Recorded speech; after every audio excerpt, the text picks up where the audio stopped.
jeden si jdu rovnou koupit, protože musím říct, že s tím nožem prostě to poznáte. Hned jak to chytíte do ruky, fakt jako perfektně s tím řeže, takže tady kolega tu černý v Londonu a jinak je to Run Plus, takže ty nožíky jsou hned tady, hovíše.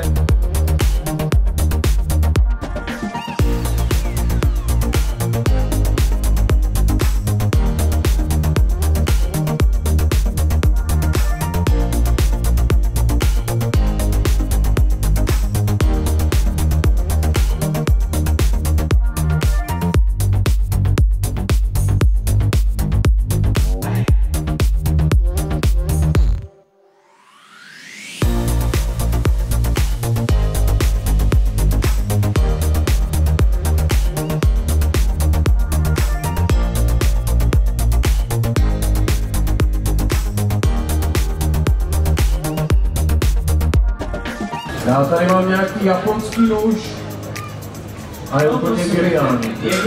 Je geniální. Takže posíláme informace do stánku Hobby Chef. Hobby Chef je super, ostré nože.